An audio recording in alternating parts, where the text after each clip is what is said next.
effectivement, donc nous, on a la chance d'être dans un milieu que tout le monde comprend et qui touche tout le monde. Donc c'est vrai qu'on s'est dit avec Anne qu'on va aller concentrer la présentation pour être dans les questions et les réactions, parce que j'espère que vous avez déjà expérimenté nos deux produits. Vivons plus grand, notre slogan, et c'est un peu l'idée forte. On fait les présentations quelques minutes parce qu'en fait, dans la présentation de la conférence, l'élément express était très bien présenté, mais juste quelques idées pour dire ce que nous sommes. Peut-être ça d'abord, et je la montre plutôt en Suisse, parce que quand on entend qu'il y a 2 cantons et une région, on se dit que c'est équivalent. Sauf qu'en voyant cette carte-là, on se rend compte que la région, fondamentalement, c'est la Suisse, aussi bien en population qu'en surface. Et ça a vraiment des conséquences. Quand vous devez parler à une région comme celle-là et faire vivre un projet qui est là, évidemment, c'est quasiment aussi difficile qu'avec la Confédération. Ça, c'est juste déjà pour poser la réalité, mais il y a un destin commun. C'est un mot que j'aime beaucoup. Je pense que je crois vraiment à l'Europe des régions. On en est un outil pour faire vivre une région où chaque partie de la région a quelque chose que l'autre n'a pas. Une coopération transfrontalière complexe, 2 réalités très différentes, la France, la Suisse. Paradoxalement, par rapport aux a priori qu'on peut avoir sur la France est beaucoup régionalisée en matière ferroviaire. Donc au niveau SNCF, par exemple, j'ai vraiment des interlocuteurs dans la région qui ont les leviers. Et nous sommes finalement, nous, une maison-fille de ces 2 mastodons avec une histoire, avec une tradition ferroviaire, des pratiques ferroviaires. Et voilà, nous, on doit marier, non pas la carpe et le lapin, mais pas loin, parce que fondamentalement, et c'est assez curieux de découvrir ça, que dans le milieu de la mobilité, eh bien, les systèmes sont assez clos, sont assez, ne discutent que très peu. Donc nous, on est un peu les assembleurs de ces 2 réalités. Vous avez les autorités organisatrices qui nous ont créés, qui nous ont voulu, et les voilà avec toute une série, évidemment, de comités de coordination. Une politique de l'offre, un pari, un courage politique, c'est de lancer quelque chose sans savoir s'il y avait des clients. Il y avait 0 client au Léman Express à la base. Le CEVA, ne l'appelez plus CEVA, je vous en prie, appelez-le Léman Express, parce que le CEVA, c'est le projet d'infrastructure. En fait, le CEVA était nécessaire pour que mes petits trains roulent, mais ça ne résume pas la réalité. Quand on parle de l'impact, CFF Immobilier, vous avez vu, il y a Gotham City qui sort tout le long de notre trajet, parce que voilà, ça a un impact aussi en matière d'immobilier.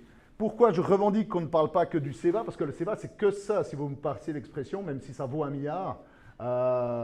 Et évidemment, c'est le réseau, 45 gares, 230 km de ligne, 240 trains par jour, et ce joli hashtag que je la rends à César ou à Césarine, puisque c'est Simonetta Sommaruga qui a trouvé ce joli jeu de mots, train d'union entre les régions, entre les cantons, entre les réalités. Et je trouve que c'est un joli terme pour définir ce que nous faisons. Alors j'ai vu que les temps de parole étaient comptés en secondes, donc on va encore booster pour ne pas faire mentir le mot Léman Express. Donc 10 minutes pour 10 idées. D'abord le premier indicateur de succès, puisqu'on peut parler de succès. Quand j'ai débarqué, on m'a dit « Qu'est-ce que tu viens faire dans cette galère ?» Et dorénavant, on vient me demander, alors que c'est la même réalité, de parler du succès du Léman Express. Donc le premier indicateur du succès, c'est la fréquentation. Là, voilà. Covid, dégoûtant, ça c'est vilain, il se passe plein de choses. On redescend. Nous, ici, on diminue de moitié notre offre. C'est vraiment... on n'a encore jamais eu une année normale au Léman Express. Mon prédécesseur a inventé la 8e plaie d'Égypte parce qu'ils ont tout eu pour leur début, y compris la grève de bienvenue pour le premier jour, pour le lancement. Très sympa. Donc voilà. Donc 57 358. Quand vous entendez le canton de Genève parler de plus de 60 000, ce n'est pas qu'il mentent, c'est qu'il rajoute les RE, les régions express, c'est-à-dire les trains grandes lignes CFF qui ont été allongés jusqu'à Annemasse. Ça faisait partie du projet. Et si vous ajoutez évidemment eux aux 57 000, vous êtes à 60, 65 000 jours, montée jour. Un chiffre intéressant à suivre, c'est celui du week-end, et j'en reparlerai. Quand vous avez quelque chose qui se rapproche comme ça ici, ça veut dire que notre stratégie loisir marche. Et ici, cave ouverte. Ça dit beaucoup de choses sur ce canton. Donc, des week-ends où on a poussé les gens à rentrer en sécurité après les caves ouvertes en transport public. Deuxième indicateur de succès sur lequel je n'ai pas d'influence, mais qu'on attend de nous, c'est la baisse du trafic motorisé individuel et donc le transfert modal. Je sais qu'Anne a aussi des choses à dire là-dessus. Notre objectif, il est là, moins 12. Et vous avez peut-être vu une enquête du Grand Genève qui est sortie à ce propos. On est environ à moins 7. Mais je revendique le fait que ces chiffres ne sont pas définitifs. Pourquoi? On a eu le Covid aussi. Et à un moment donné, nous, les transports publics, on a dû affronter, en termes de marketing, une campagne des autorités publiques qui disait « Restez chez vous et ne vous groupez pas ». Et nous, on fait du transport collectif. Donc évidemment, c'était difficile à remonter. Donc ce n'est pas encore fait. Ce transfert modal n'est pas encore opérant, mais je suis sûr qu'il viendra. Et peut-être que simplement, peut-être la mauvaise nouvelle serait que nos 60 000 passagers sont simplement les 60 000 de plus et qu'ils n'ont pas ils ne sont pas arrivés dans les routes. C'est possible, nous ne savons pas. Je revendique le manque de recul à ce propos, mais enfin, c'est toujours un objectif. Les priorités, la multimodalité, là aussi, d'être ensemble ce soir est un symbole de ça. Intermodalité, être ensemble, les transports publics ensemble avec ce qu'on appelle, nous, les prestataires de mobilité, c'est-à-dire les professionnels de la mobilité. Anne dira que les TPG ont été salués à ce propos, puisqu'ils sont un exemple pour nous que nous utilisons dans nos efforts. Nous avons fait un inventaire des possibilités qui existent dans les gares, parce que c'est bien gentil d'être là. On nous appelle la colonne vertébrale de la mobilité dans la région, mais une colonne vertébrale sans le reste des os et les muscles, ça ne marche pas. Donc on a fait un inventaire. Et puis de savoir donc les modes doux, vous savez qu'il y a aussi une voie verte, tout ça marche fort bien. Et Anne dira ce qui se passe en ville, mais moi je dis simplement ce qui se passe notamment ici, et vous connaissez cette problématique genevoise, park and ride. Quand vous avez une logique incohérente le long d'un trajet comme celui-là, où parfois c'est très cher et parfois c'est gratuit, vous avez une mobilité absurde, mais, enfin logique du point de vue individuel, mais absurde d'un point de vue collectif, c'est-à-dire que la personne va suivre nos lignes en voiture pour arriver jusqu'au parking gratuit. Donc moi, je revendique une harmonisation, mais c'est un effort politique, c'est d'ouvrir le jeu, que les gens se mettent en ligne et comprennent fondamentalement qu'il faut une approche harmonisée. Et notamment un système, si vous me passez l'expression, de digue, c'est-à-dire pour quelque part protéger Genève contre la voiture, hein, si on veut bien, avec des digues comme ça, logiquement, d'un point de vue de transport public, plus on se rapproche de Genève, plus ça devrait être cher. Or, c'est évidemment, le plus cher, c'est Thonon. Ça n'a aucun sens. Donc, voilà, on est victime de ce genre de choses et il y aura des choses à faire si vous êtes dans des autorités ou comme ça. Aidez-nous à faire avancer les choses. Mise en valeur des interfaces, dont ceux avec les TPG. Moi, j'amène beaucoup mes invités au Novotel d'Annemasse parce que c'est tout à fait spectaculaire de voir depuis là ce qui s'est passé. L'intermodalité, les parkings, les bus, le train évidemment, la voie verte, les vélos et l'immobilier qui se construit, qui boom. Donc on voit l'impact qu'on a. 5 km de voie verte, actuellement complètement déjà dépassé, parce que le boom du vélo, personne ne l'avait vu venir comme moyen de transport et non comme seulement moyen de loisir. Donc là, on a vraiment un truc. Donc on appelle les gens à aller dans les vélostations et surtout de ne pas prendre leur vélo dans les trains parce qu'on a un problème sérieux avec cela. J'ai parlé des prestataires de mobilité, les générateurs de mobilité, les raisons pour lesquelles on se déplace.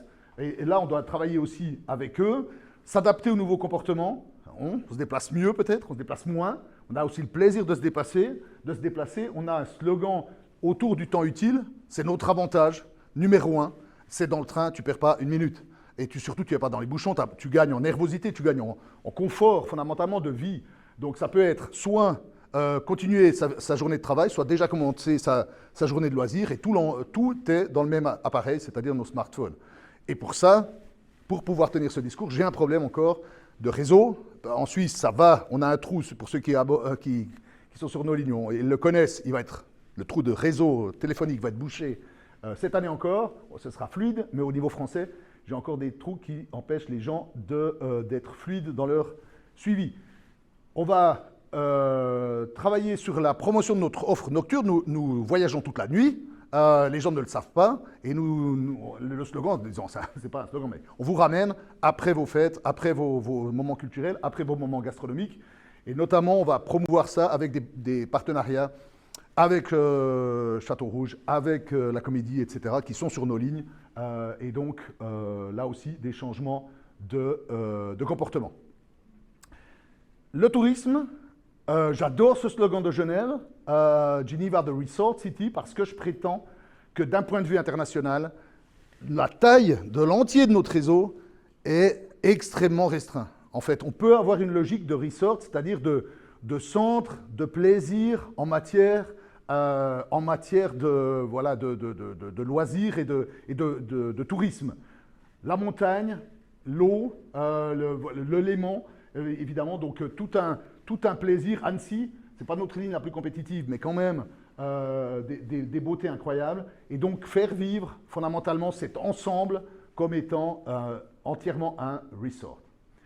Les enjeux, ne pas être victime de notre succès, parce que c'est ça le Léman Express, aux heures pleines, on a du succès.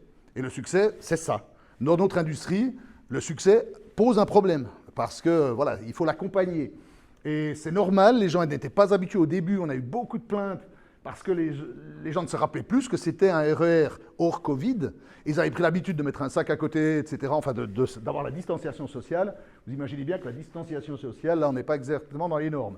Donc il faut qu'ils s'habituent, parce que sur les trajets qui sont les nôtres, c'est prévu comme ça. C'est prévu que des gens soient debout. Donc il y a une culture aussi à faire, mais j'ai besoin de trains supplémentaires, grosso modo une dizaine, qu'il faut commander maintenant, parce que le temps ferroviaire est un temps extrêmement long.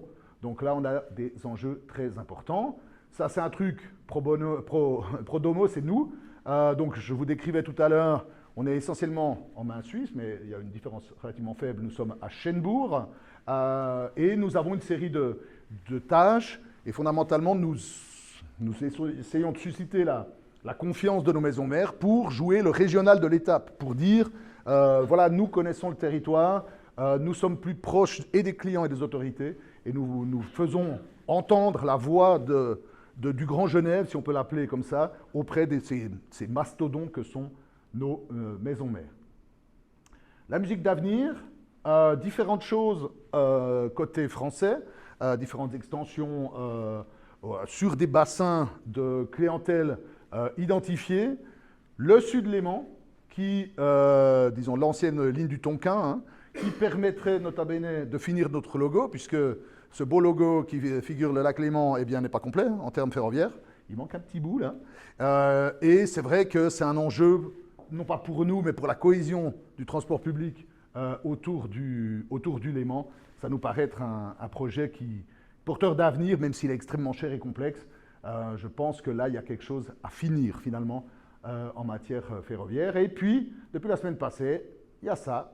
La diamétrale, avec des chiffres, disons, qui donnent le tournis, hein, puisque la diamétrale, aujourd'hui, on parle d'un budget d'études de 30 millions. Ça, c'est le budget d'études, c'est juste pour réfléchir. Et le projet lui-même, c'est 3 milliards. Donc, c'est le double du CEVA. Donc, on est sur des projets extrêmement ambitieux, avec une recherche de financement fédéral. Je trouve que Genève a progressé en la matière d'aller chercher Berne, puisque Genève se concevait un peu dans son coin. Maintenant, il y a cette intelligence politique d'aller chercher notamment les financements dont la Suisse alémanique a profité les dernières années. Donc là, pour nous, 2050, je ne le verrai vraisemblablement pas, fonction en tout cas, mais avec plaisir dans ma retraite, dans mes loisirs, j'irai sur ces lignes-là, étant entendu qu'ici, côté français, il faut une volonté, enfin côté français, la liaison, il faut se trouver en matière de volonté politique. Et ça, on a réussi une fois, il n'y a pas de raison que ça ne marche pas une deuxième fois. Ça, c'est peut-être quelque chose qu'on en a ensemble. Pour l'instant, moi je me rappellerai toujours, la première fois que j'ai entendu parler de ça, la communauté Léman Pass, etc., Rémi Burig, le collègue qui est chargé de ça, il me dit « Je vais vous expliquer la tarification, c'est extrêmement simple, j'ai besoin de 10 minutes. » Et voilà, il y a un problème encore. Je pense que le frontalier, il fait l'effort. Le pendulaire, il fait l'effort parce que pour lui, c'est important. Ce que nous visons par une simplification, c'est les occasionnels, les découvreurs, les touristes, ceux qui veulent juste aller voir une fois. Et c'est vrai qu'on voit quand même déjà rien qu'à l'œil que c'est quand même assez complexe. Par contre, on peut être fier. On a réussi à créer une tarification unique et transfrontalière, et je peux vous dire que ce n'était pas une mince affaire. Donc je respecte le travail fait. Maintenant, il faut aller vers le client pour simplifier tout ça. Et puis, une petite page de publicité, parce qu'on a été beaucoup critiqué au début, mais ça va beaucoup, beaucoup mieux. Si vous êtes coutumier de ce chiffre, le Net Promoter Score, à 19,2, c'est bien. Et il y a quelque chose qui est intéressant pour que vous êtes des dirigeants d'entreprise, si vous utilisez c'est la saisonnalité. Si vous regardez, vous avez vraiment un truc, les gens sont hyper satisfaits en mai, et alors en novembre, ils font la gueule, et en mai, ils sont de nouveau contents, en novembre, ils font la gueule. Il y a un truc, il y a vraiment un truc, c'est tout à fait étonnant. Il y a deux choses extrêmement réjouissantes. Ça, les gens répondent de plus en plus. Ça veut dire que l'appropriation fonctionne, ils considèrent que c'est leur Léman Express, ils ont envie de parler. Alors, ils ne créent plus des groupes WhatsApp ou des groupes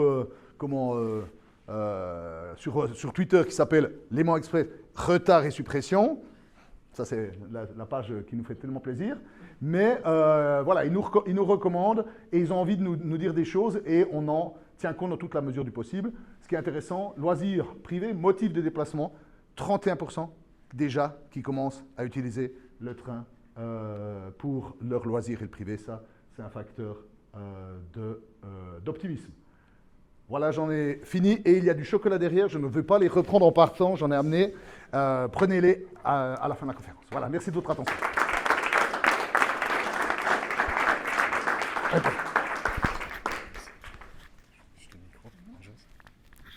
Merci.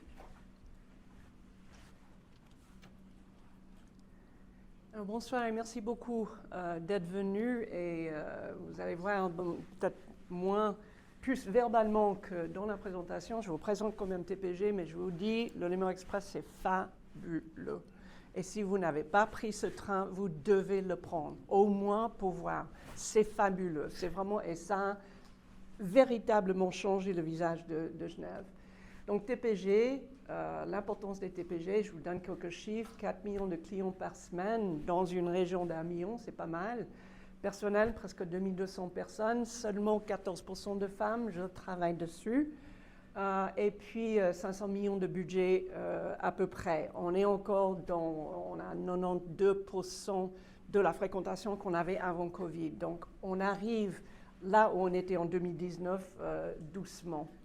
Donc, et c'est rentable. Les gens qui disent « Ah oui, mais ce ne sera jamais rentable », c'est rentable, pas dans la poche des gens qui prennent les TPG, ou bien dans la poche de l'État qui nous donne des subsides, mais pour la collectivité publique, pour le développement de l'immobilier, pour exactement ce que Mathieu a dit, vraiment pour le temps en trajet, pour moins de congestion et moins de pollution. Donc c'est vraiment, il y a un effet absolument positif et mesurable. Donc on a fait une analyse externe qui a estimé à 18%, ce que je trouve lamentablement bas. Aux États-Unis, on a une estimation qui est beaucoup plus élevée que ça.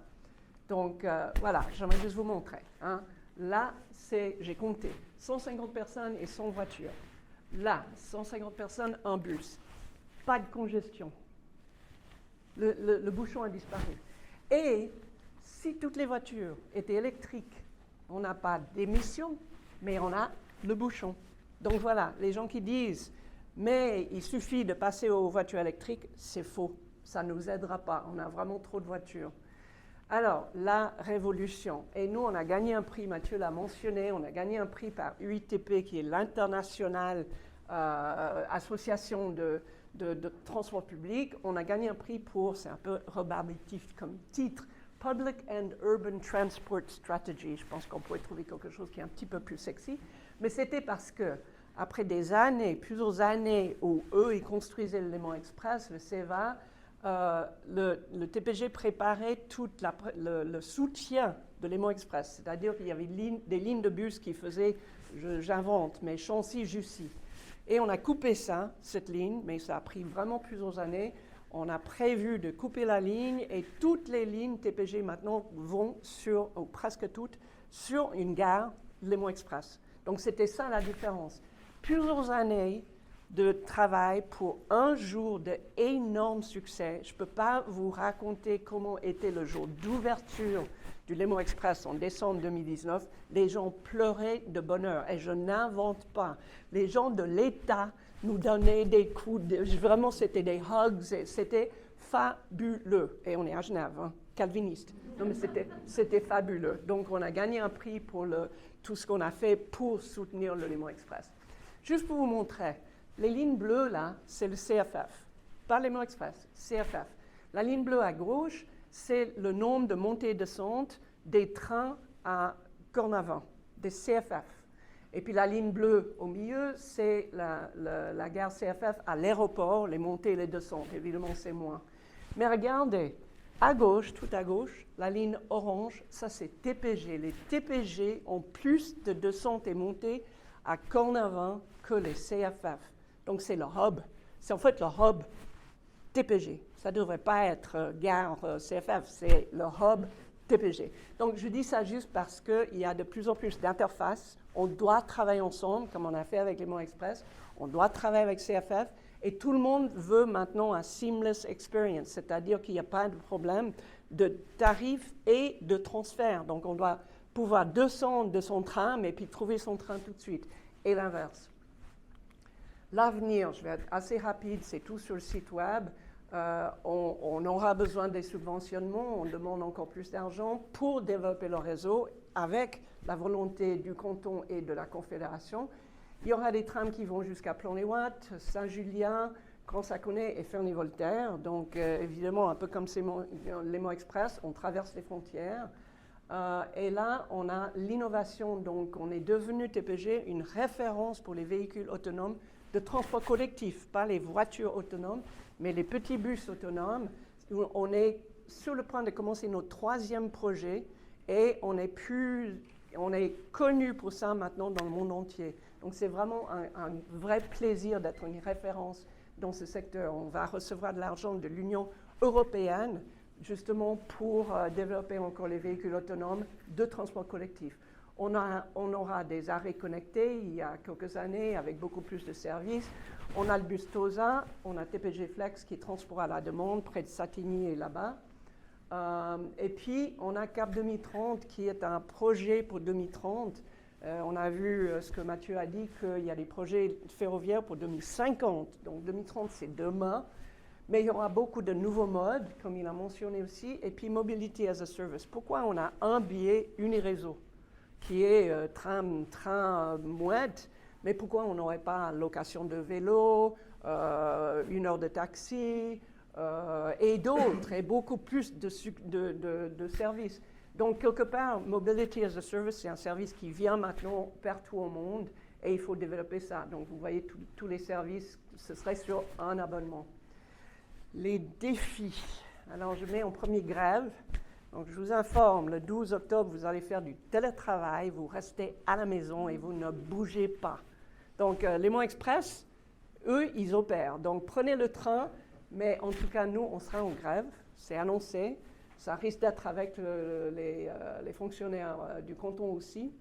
Les finances, c'est constamment un défi, encore maintenant beaucoup plus post-Covid parce qu'on a moins de fréquentation, donc on a moins de revenus des billets. Les engagements, je rejoins exactement ce que Julien vient de dire. On cherche des informaticiens tout le temps, tout le temps, tout le temps. Tout projet au TPG concerne l'informatique. Il y a toujours un soutien informatique. Et puis les ingénieurs, les conducteurs, on engage 100 conducteurs nouveaux chaque année. Crise énergique, on parle d'une pénurie, on verra bien. Climat, je vous montrerai 2-3 slides. Et puis long terme, ça c'est tout court terme. Grève, 12 octobre, c'est très court terme. Mais l'espace urbain, Genève est très dense. Donc comment est-ce qu'on met les véhicules TPG en site propre? On n'a pas de place pour tout et on doit faire des choix. Donc le choix, je vous ai montré au début, un des choix à Genève, et on a voté pour ça en 2016, c'est réduire l'empreinte des voitures. C'est de réduire l'espace public qui est donné aux voitures. Ce serait très très bien pour TPG, ce serait très bien pour les vélos et les façons de mobilité douce qui sont plus efficaces. Évolution de l'emploi, plus de flexibilité. On parlait avec Magali juste avant. Je veux dire, le travail change de mode. Les jeunes ne travaillent pas de la même façon et c'est quelque chose qui affecte les TPG. Autre revenu, je vais vous expliquer ce que c'est TPG Mobilité.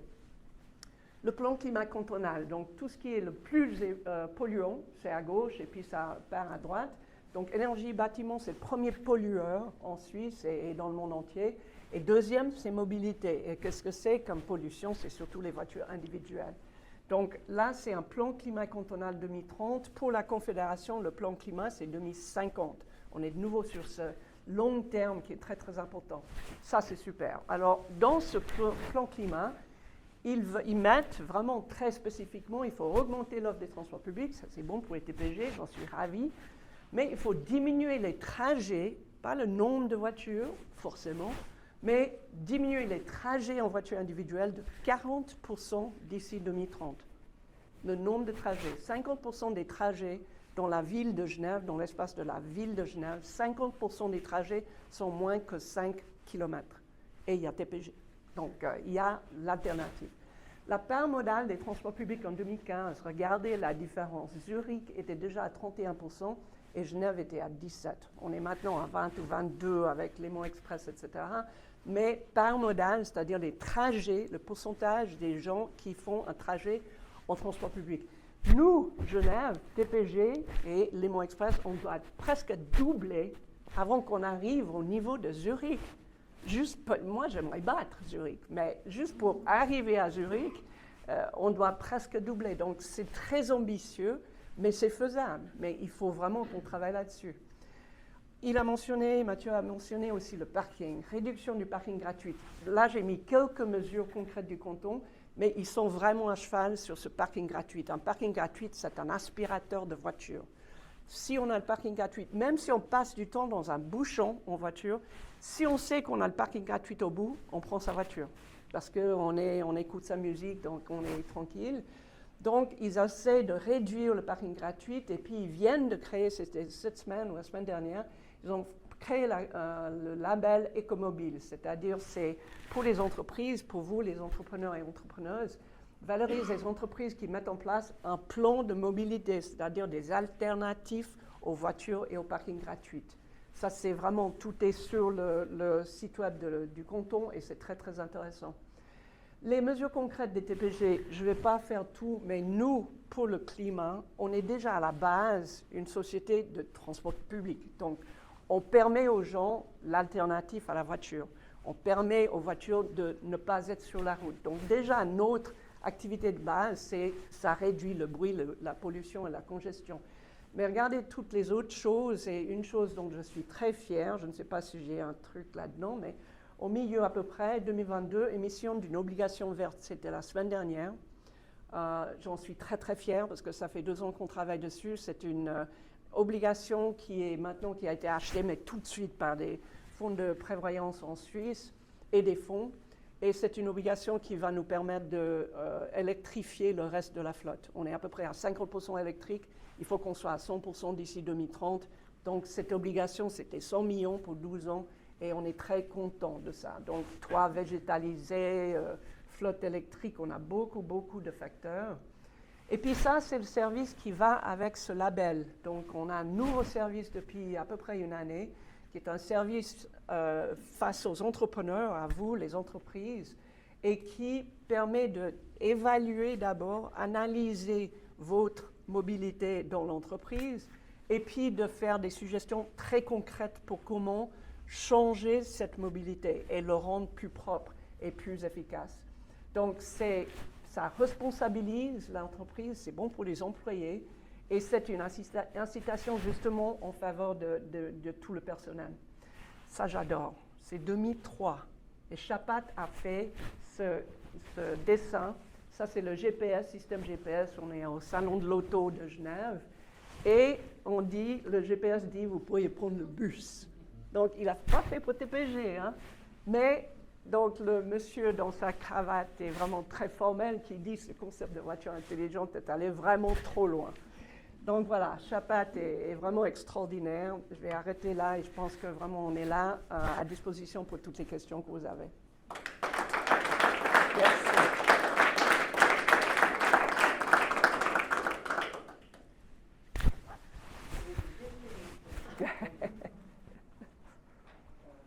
Alors, je vais juste expliquer quelque chose. Quand Mathieu parlait de 2050, et ça paraît très long, il dit je ne serai pas là.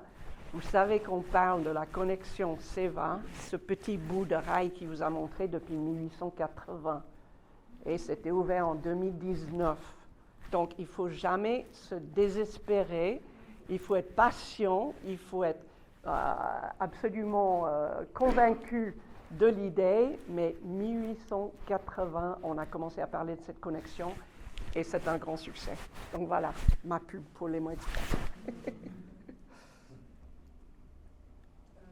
Autrement, on mange. Les prochaines étapes tout de suite, là, qu'est-ce qui se passe maintenant? Parce que si on veut anticiper, bon, vous avez vu. Chez nous, c'est vraiment l'essentiel, c'est vraiment. Vous avez vu, les gares CEVA sont énormes, en fait, sont très longues. Et en fait, elles sont conçues déjà pour accueillir des triples compositions, c'est-à-dire pour accueillir vraiment le public, hein, le succès. Et fondamentalement, dans le ferroviaire, il y a peut-être un changement aussi de culture qu'on peut espérer, c'est que tout le ferroviaire est conçu sur les pics de fréquentation. L'entier du système dépend du pic, il doit tenir au pic. Et si vous arrivez à lisser ne serait-ce qu'un peu le pic, vous gagnez beaucoup. Et donc, il y a un chiffre qu'on est en train d'observer avec beaucoup d'attention, il semblerait qu'on arrive à lisser un peu. C'est-à-dire que les changements d'habitude interviennent et les personnes partent plus tôt, arrivent plus vite. Enfin, ils essayent d'échapper à l'heure de pointe, qui est en soi une aberration sociale, l'heure de pointe. Si on regarde. Donc, si on arrive à changer les comportements, là c'est une force. Puis remplir les trains quand ils sont vides, c'est notre credo. Et ma croyance, c'est que la flexibilisation du monde du travail aura en écho la flexibilisation du monde des loisirs. Si vous allez à n'importe quelle heure du jour et de la nuit à Genève, il y a toujours des gens en loisirs. Enfin, je veux dire, c'est devenu. Et il y a toujours des gens qui travaillent aussi. Enfin, les limites sont beaucoup plus fluides. Et pour nous, transport public, ça peut être très intéressant. Parce que ça veut dire qu'on arrive à remplir tout le temps et qu'on échappe un peu aux heures de train. Alors, on peut aller jusqu'à quelle fréquentation? Vous avez parlé de 60 000 aujourd'hui jour, à peu près. Il y a une limite jusqu'où on peut aller? Bon, eux sont bien au-delà, hein, mais nous, les plus enthousiastes commencent à parler de 100 000. Mais là, pour arriver à 100 000, ça dépend quand est-ce qu'ils viennent. Parce que s'ils viennent aux heures de pointe, on explose. Mais disons, si on devait atteindre 100 000, je reviens à mon histoire de matériel, c'est un peu basique, mais enfin, une fois qu'on aura étendu dans ce sens-là, il faudra étendre dans ce sens-là, c'est-à-dire avec 2 étages. Ce serait la seule manière d'accueillir cette hausse-là. Puis après, voilà, il y a les différences de réseau, l'extension des réseaux, et voilà, c'est un peu là-dessus que... nos limites, disons, oui. Alors, je pense que les changements le succès était programmé, honnêtement. Enfin, ça faisait tellement sens que, voilà, maintenant, en fait, on n'en sait rien. Peut-être des gens qu'on est déjà au top, hein, vu que c'était la futurologie au moment où on est parti. On a atteint les trucs avec les chiffres, les objectifs, avec 2 ans d'avance. Mais est-ce que peut-être on est déjà au top? On n'en sait rien, en fait. On n'a aucun recul. Et c'est peut-être ça la grande inconnue aujourd'hui. Je regarde la salle. Ah, une question. Merci de vous annoncer. J'ai une question pour M. Merci de vous annoncer. Pierre Strubin, voilà, Société Talent, on est une société de consulting. Vous avez dans votre exposé fait une allusion à la ligne du Tonkin en disant que ça allait être très compliqué. Alors évidemment, très compliqué, ça peut être vraiment très compliqué ou compliqué moyen. Est-ce que vous pensez que ça va être plus compliqué que la 3e voie Cornavin-Coppet ou pas? Alors, non, ce qui est compliqué, c'est la politique, si on regarde bien. Parce qu'on a une chance inouïe, en fait, au Sud-Léman, c'est que vous avez la place. Et ça, c'est rarissime, d'avoir encore le tracé. Donc, en soi, on peut, pour simplifier à l'extrême, on peut les poser, ces rails, en soi.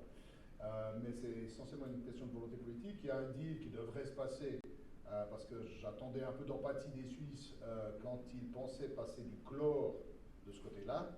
Et je comprends quand même, quand il y a une ville qui s'appelle Évian, qui d'ailleurs figure sur les bouteilles qu'on voit, c'est clair qu'Évian n'est pas enchanté à l'idée que du chlore passe près de leur source.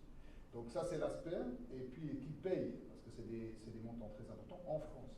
Donc le canton du Valais est très chaud pour aller dans cette direction, il paiera une bonne partie de sa part, mais la France doit encore être convaincue. Et la France a un enjeu, et ça c'est une des faiblesses de mon réseau, c'est que c'est un réseau extrêmement vieillissant, voire dépassé. Et en fait, en termes de priorité, si je devais choisir honnêtement, je préférerais qu'il modernise les lignes que je vous ai montrées tout à l'heure que ajouter ces lignes-là. Ça, c'est une question de priorisation. Mais voilà, c'est ça la complexité, c'est des arbitrages économiques essentiellement qui sont en cours. Mais mon rêve, c'est que ce mot de Léman Express, en fait, le porte bel et bien. Et qu'importe, c'est pas ma société, mais que le Léman Express fasse le tour du Léman en termes de concept touristique et de concept de facilité. Monter dans. Moi, ce que j'imagine, si vous voulez, c'est comme ces bus touristiques. Vous montez, vous sortez, et vous faites le tour en train, basta. Et puis nous, on se débrouille entre ferroviaires pour comme ça a été dit. Donc voilà, c'est ça le rêve. Mais fondamentalement, la complexité technique.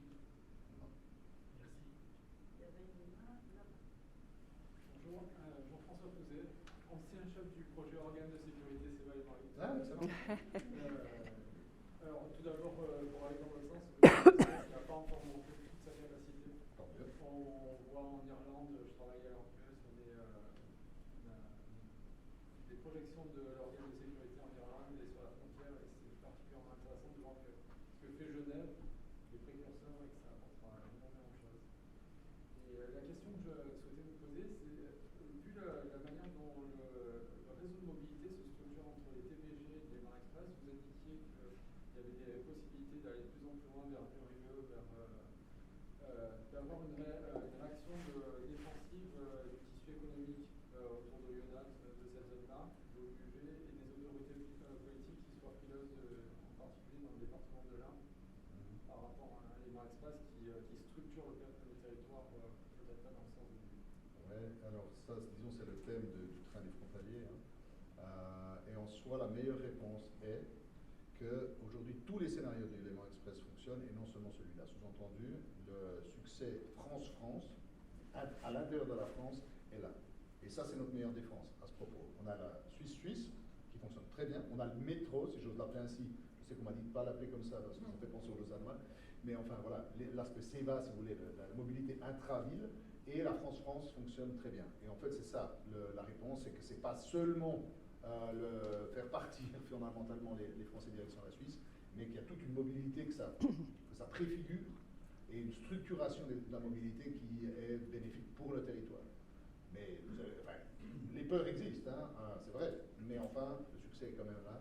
Et quelque part, la stratégie loisir est aussi une réponse à cela. C'est que, certes, ok, il y a l'aspect frontalier, mais dans l'autre sens, il y a toute une capacité pour Genève. Quand je dis Resort City, c'est aussi l'idée d'avoir une approche globale dans les deux sens. Les trains roulent dans les deux sens.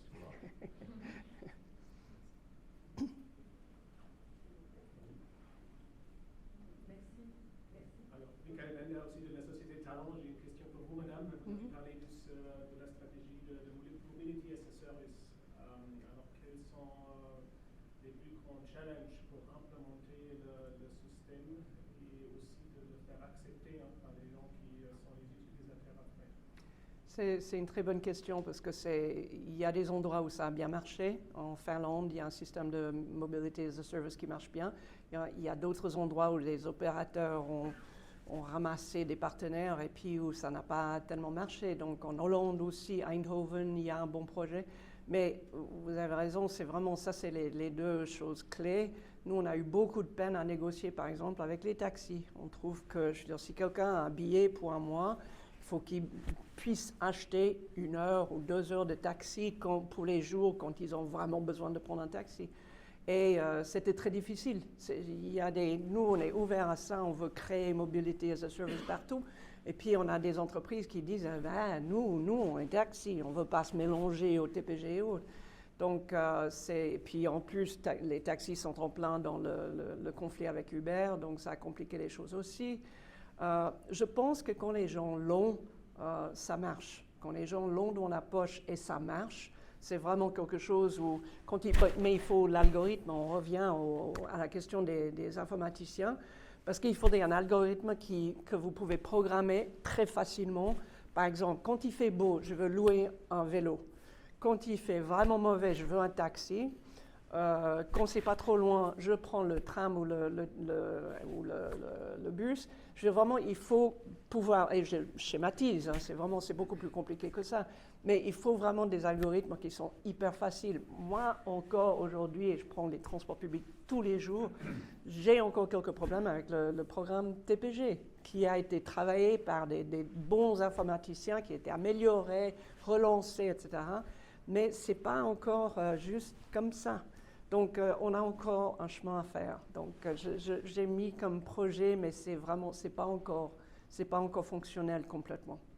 Ça viendra. Oui, donc Emmanuel Marcos, Learning Leadership. J'ai envie de partager avec vous mes interrogations de ce soir par rapport à mon expérience d'Élément Express et puis une question. Je réside à Lausanne et donc ce soir je venais exprès de Lausanne à cette manifestation et c'est posé la question est-ce que je viens en voiture ou est-ce que je viens en transport public. Là je me suis dit non, ce soir je peux absolument pas prendre ma voiture. Bien. Marcher 25 minutes jusqu'à la gare de Renan où j'ai pris le Léman Express qui continuait jusque du côté français pour descendre à la gare de Cornavant. J'ai renoncé aussi à mes chaussures à talons pour être en chaussures plus confortables et je suis arrivée ici d'une façon très, très facile. Par contre, ce soir, quand je vais repartir, je ne sais pas à quelle heure je vais repartir. Et puis, j'habite pas exactement dans le périmètre ni de la gare de Renan ni de la gare de Lausanne. J'habite un petit peu entre les deux. Et je sais que ce soir, en fait, quand je suis arrivée, eh ben, des LED, j'en ai que toutes les 30 minutes. Et il y a fort à parier que là, ça va mal se passer en gare de Lausanne. Ça m'est déjà arrivé de descendre en gare de Renan à 21h30, il n'y a pas un taxi. Il y a bien une borne, mais quand on appelle un taxi à la gare de Renan, en fait, il va appeler le taxi à la gare de Lausanne qui va venir me chercher à la gare de Renan pour me conduire, donc c'est 25 minutes d'attente. Et voilà. Donc j'ai envie de dire, est-ce que la limite du Léman Express, c'est pas lié aussi à la qualité de service dans le canton de Vaud et des villes partenaires? Parce que ça a été facile de venir ici, ce sera facile de repartir. Mais si à Lausanne, et c'est pas loin Lausanne, c'est le canton d'à côté et c'est la plus grande ville, bah, j'ai pas les connexions qu'il faut, et ben franchement ce soir j'ai vraiment hésité à prendre ma voiture.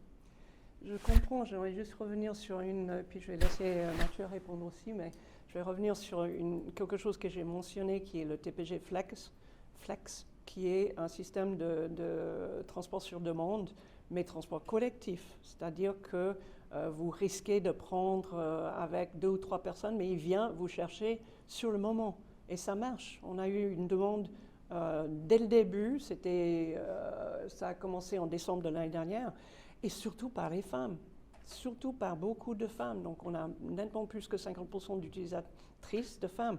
Je viens de voir qu'à Montréal aussi, il y a des bus, bon, il faut la fréquence, mais il y a des bus qui, le soir, et ça on en parle à Genève aussi, qui s'arrêtent sur demande n'importe où. Si la femme, elle habite à côté de la ligne, elle n'a pas besoin de faire 300 mètres à pied dans le noir pour rentrer chez elle. Femme ou homme, hein, je veux dire vraiment, ça peut être pour tout le monde. Mais c'est vrai qu'il nous manque beaucoup de liens comme ça. C'est typique comme histoire. Juste 2 choses encore. Une chose, c'est que j'ai participé à l'inauguration du quart d'heure de Léman Express. C'était vraiment une grande fête pour le quart d'heure. Sur le moment, je me suis dit, quart d'heure, je veux dire vraiment, ouais, on fête ça, on coupe des rubans pour le quart d'heure.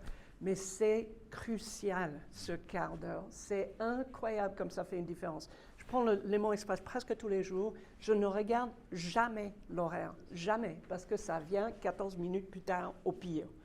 Et puis deuxième, vous avez vu, ça tient pour la Suisse, mais donc vous venez de la Suisse de Renan. Vous avez vu la photo du Conseil fédéral du début de l'année, la photo officielle du Conseil fédéral de la Suisse. Ils sont debout sur un plan de la Suisse avec le plan ferroviaire de la Suisse. Et ça, c'est un message hyper puissant de soutien à ce système ferroviaire qui est déjà excellent en Suisse comparé à beaucoup d'endroits. Mais il y a encore beaucoup à faire. Donc voilà, je dis qu'il y a beaucoup de solutions, mais on n'y est pas encore. Mais disons, petite assise sur l'aspect femme que tu évoques, et notamment la nuit. La bonne nouvelle, et c'est ça, vous parlez de user experience, hein, côté comment on construit quelque chose en fonction de ses clients et clientes. Et en fait, donc, on n'a pas de problème de sécurité. Au niveau d'Éléments Express, je touche du bois, parce qu'au premier scandale, on dira « Ah mon Dieu », mais on n'a pas le sentiment d'insécurité. Parce que nos gares sont un peu hardcore, quoi. Elles sont un peu dures, la lumière est dure, et elles donnent une ambiance, disons, un peu de film futuriste, et la nuit, l'impression, et comme c'est des immenses gares, c'est comme ça. Et donc, de l'importance aussi de travailler sur les sentiments d'insécurité, et non seulement sur la sécurité elle-même, parce que sur l'insécurité, on a gagné le combat, et j'avais parlé avec les... le combat n'a jamais gagné, mais les policiers m'ont dit, il faut occuper le terrain. Et on a occupé le terrain, et la sécurité n'a pas pu s'installer. Voilà, c'est ça des excellents chiffres, ça c'est une chose. Mais on doit travailler sur le sentiment de la sécurité. Et puis la question que tu évoques, de la mobilité fine en fait, celle-là, ça va quand même être difficile. Parce que la fréquence, on est des chiffres, on est comme une industrie, et on est du transport de masse. Et quelque part, si on regarde la carte, j'ai quasiment 3 réalités. J'ai un centre, Genève, hein, alors oui, Lausanne, on peut l'atteindre, mais en soi, tu as ce hub, où fondamentalement, moi je trouve que le rêve d'une ville sans voiture individuelle existe, quasiment. On pourrait, techniquement, hein, je dirais avec vous, avec la densité, la fréquence, tout est possible. Mais après, quand tu pars sur les deux, sur le côté suisse, tu as ce choix fait par la Suisse depuis longtemps d'un maillage extrêmement serré et d'une cadence très forte, ce qui fait qu'il y a eu un passage modal, tout reste encore à faire, mais quelque chose s'est passé. La France a fait un autre pari, je rappelle, parce que nous là-dessus, ils ont fait le pari de la grande vitesse, qu'ils ont gagné, c'est des champions de la grande vitesse. Mais ils ont laissé leur trafic régional, disons, un peu dépérir. Et quelque part, si on a voté en Suisse sur le mitage du territoire, hein, le périurbain, côté direction Évian, puis toute la zone là, c'est limité à un point extrême. Et donc là, quelque part, la voiture sera encore durablement présente. C'est pour ça que je parle, on a une stratégie de parking, parce que c'est une réalité. Et donc on doit s'en rapprocher, regrouper les gens, changer les habitudes, et surtout arriver à fluidifier l'expérience. Parce que comme tu le dis, on n'y pense plus en Suisse. On va à la gare, peut-être tu prends un café, mais il est là, on sait qu'il arrive. Et en fait, l'appétit vient vraiment en mangeant, il faut créer l'offre, c'est vraiment la stratégie de l'offre. Et c'est ça, en fait, il faut agir sur le courage politique pour lancer des lignes avant même de savoir si elles pourront être... Et la fréquence. Le souci à Lausanne, c'est qu'en fait, il n'y a pas forcément, après 20h30 le soir, une fréquence de service de transport public qui est là. Et on sait qu'effectivement, l'interconnexion entre le train et les transports publics locaux, c'est crucial. Et il n'y a pas non plus de stratégie de parking, parce qu'en ce moment, il n'y a juste pas de parking ni en gare de Lausanne, ni en gare de Renan. Donc c'est une catastrophe côté parking. Mais ce que dit Mathieu au sujet des loisirs, c'est très important aussi. Parce que vraiment, si on veut vraiment soutenir les loisirs, il faut des bus et des trams, mais des trains jusqu'à 2h du matin, 3h du matin. Le métro, à un certain moment à Londres, avant Covid, c'était 24 heures sur 24. Nous, on est 23 heures sur 23. Mais on a des bus, des fois, c'est à 1 heure. 1 heure de fréquence. C'est pas une connexion, ça. On ne va pas sortir du train et puis attendre 55 minutes pour un bus, c'est pas possible. Ouais, donc la fréquence, c'est primordial. Et cette offre de nuit, elle a une valeur pédagogique sur la jeune génération, c'est-à-dire qu'on peut espérer qu'eux se rendent compte que c'est possible uniquement en temps conflit, ce serait possible. Exactement. On l'espère. Merci beaucoup. Combien de questions il y aurait encore? C'est bon? Alors, on arrive Si vous êtes venu, c'est pour avoir la baguette magique. Ah mon Dieu. Mais bon, c'est une tradition chez nous, vous l'avez. Vous en faites quoi maintenant, tout de suite, Anne? Si j'avais une baguette magique, je réduirais, je mettrais, c'est même pas une baguette magique, je mettrais en place la loi qu'on a déjà passée à Genève, c'est-à-dire pas de voiture au centre de Genève. Non, attends. Deuxième, je peux avoir deux? Ça, c'est juste une loi, on a déjà voté. Mais, baguette magique, j'enlèverai les voitures de tout le parcours, tout le tour du lac. Tout ce qui est sur le lac, c'est la région de Genève, de n'importe quelle ville, ce qui est sur l'eau, c'est le plus beau, la plus belle partie d'une ville. C'est là où on devrait avoir des parcs. Maintenant, on a ce nouveau parc eau vive qui est fantastique et qui est un grand plage eau vive. Mais de ne plus avoir de voitures, 4 pistes de voitures qui font le tour de la plus belle partie de Genève et qui longent le lac, ça, j'enlèverais. Je peux développer où je mettrai les voitures, mais voilà. Attends la troisième baguette. Voilà. Mathieu, votre baguette magique. Moi, je pense que enfin, j'espère que les mentalités changent et qu'en fait, on se libère de la propriété de la voiture. Parce qu'on oppose beaucoup les aspects de développement durable et écologique au confort. Et en fait, l'économie de fonctionnalité est, à mon avis, claire. Et si vous imaginez la ville de Genève, on la mettrait en mobilité complète, c'est-à-dire toutes les voitures avec ouverture mobilité. En fait, il n'y aurait plus que les voitures qui roulent, en fait, et elles ne seraient quasiment plus jamais parquées.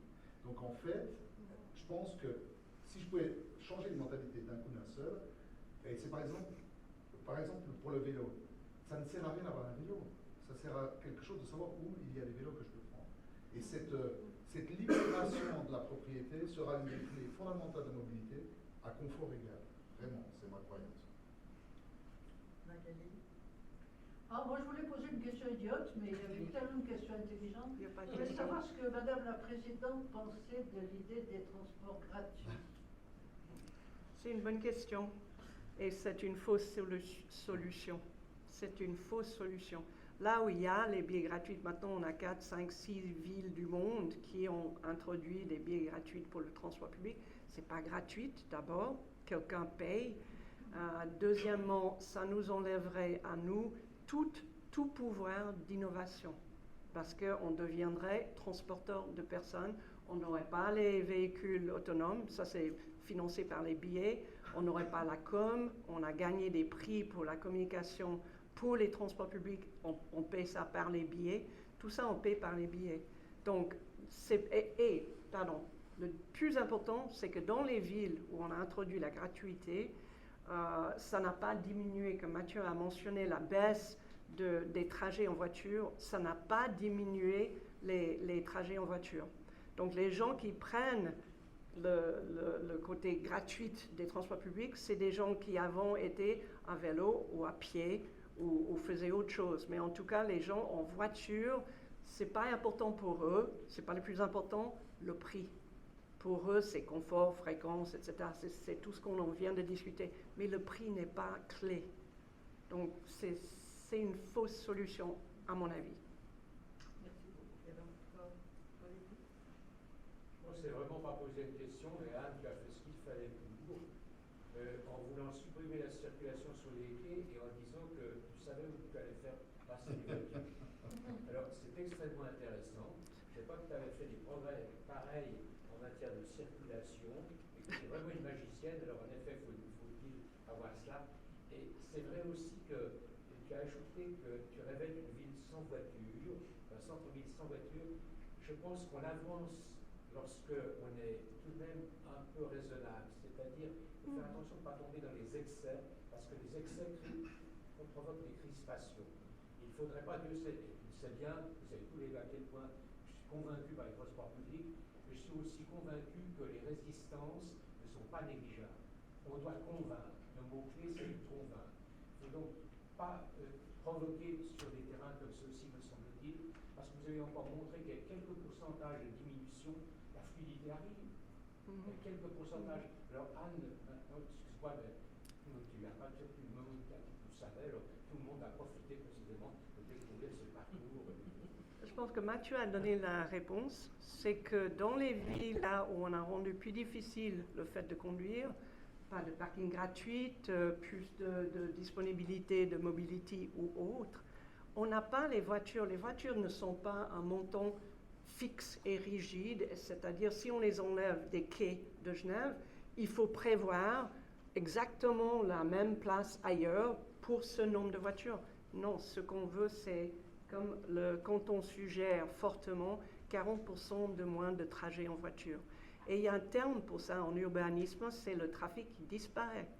C'est le trafic qui disparaît. Ça s'est passé dans des villes autour du monde. Quand on rend difficile le fait de prendre sa voiture, les gens utilisent des alternatives.